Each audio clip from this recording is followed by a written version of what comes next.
Thank you so much for coming out, man. Thank you. Thank you. Thank you. I'm so excited to have you here, man. I mean, like, you're fascinating. All right. You're running for Cambridge City Council, right? You got it. Why? Well, I've been in the city as a business owner. I own Danger Awesome, and I own another business in Central Square, and as an educator. And I thought, we work hard in these things. Went to MIT, you work hard, you get things done. I thought maybe if I show up at some city meetings, you work just as hard, just as much stuff gets done. Mm-hmm. No. No, you show up at a meeting and 10 hours in, you are beginning to grasp like a basic zoning question. Or 20 hours in, you're beginning to have an impact on like a green emissions or carbon emissions question. That sounds exactly like my rehearsals. Like 100%. Comedy is harder than government should be. And I actually think that if we get good people in government, we can actually make these issues accessible to everyone. So we create animations for the campaign.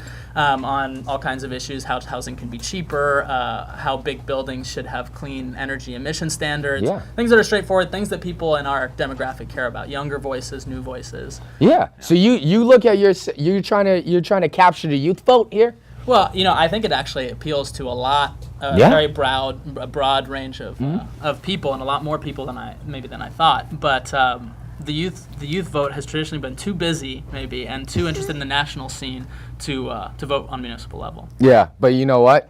I see that you have Twitter. That's going to be huge for them. It's going to be huge. It's going to be huge. It might not be huge until people can vote. Here. I think that would be such a great idea. There's no reason we're not doing it. That's your campaign right there.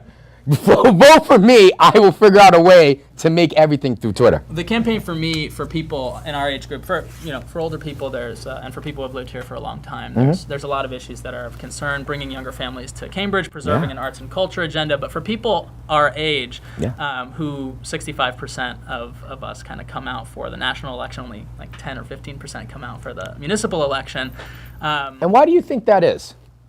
Well, I was going to say, before I tell you... Oh, you had a point that you were going to make. And I totally interrupted you. I'm so sorry. No, please. No, continue.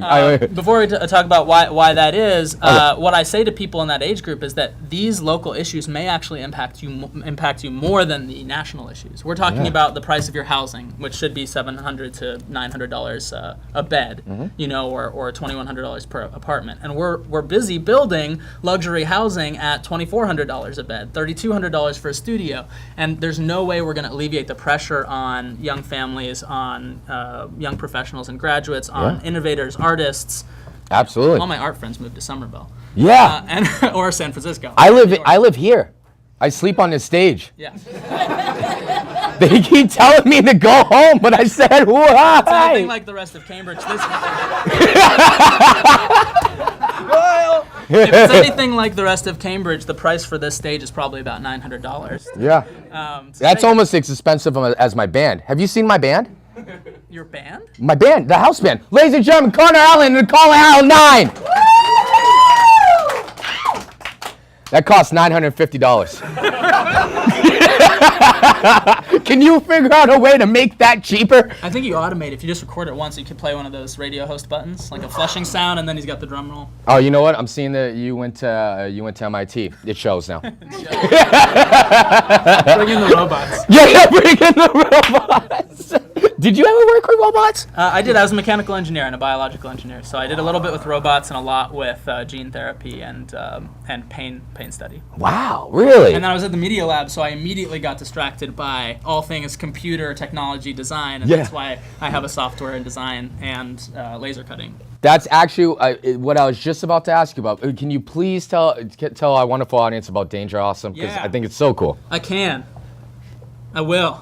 I was ready to just sit in silence for the next 10 minutes. Danger Awesome is a laser cutting and 3D printing kind of studio workspace. It's a maker space, if you've heard of that. And we teach everyone from K to 12 through lay people, architects, anyone who wants to, how to use the machines on their own. Or if you don't have the time, we take commissions and we make 3D prints or laser cuts. It's great for wedding cards or stencils or architecture models or prototypes for your device or almost anything you can imagine. A lot of people just come in with a computer or a coffee mug, and they'll emblazon something cool onto it. Wow. And it's a great way to, I actually have this TEDx talk from Cambridge. Yeah. TEDx Cambridge a couple years ago. And we were talking about how spaces like this take people's passion, and we have the storefront, so we get into your life, we get in your way as you're rocking down the street, and we force people to take their passions and do something creative and expand on them, whether it's business or getting involved back in the art scene or whatever it is that you've been missing out on. You know what this reminds me of?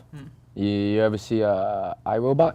Yeah, I did see iRobot. Lot like iRobot. Lot like iRobot. Prosthetic arms. We're on. Wasn't that so weird that Will Smith was like half robot, half man, and then he never talked about it until like the middle of the movie?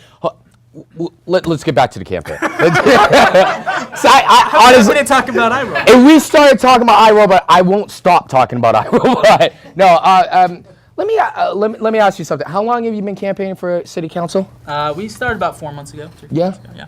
Okay, and so you have to get like 50. You have to get 50 signatures, right? 50 signatures from a resident. The barrier to entry is crazy high. Now, how did you? It took us all of 2 days to get it. I was about to ask, what was your process in getting that? We stood on a street corner right here in Central Square, and he said, "I'm the guy from there, and I'm the guy from there, and I do these things. And would you like someone who's high tech and good at problem solving in city council?" And a bunch of people said, "Absolutely."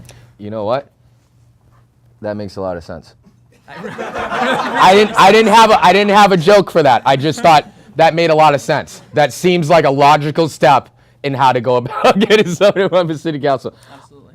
Now it says here that you have an interest in kindergarten education, and you wanted to do something with that when you got elected. Sure. So there's actually a whole host of educational issues that I think can be improved, and Okay. the school committee does a great job. They have a very difficult job managing the school day.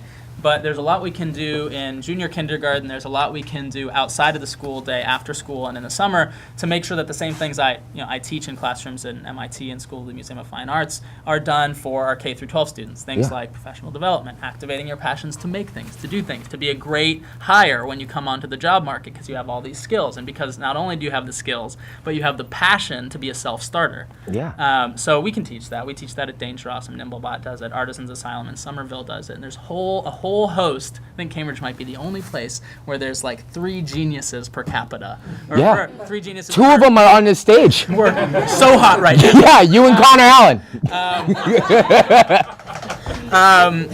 There's like 3 geniuses per student in this city, and we're not leveraging all of the excitement around that hands-on work and that experiential learning to make sure that kids are actually excited about what they're learning and maybe even making money doing what they love.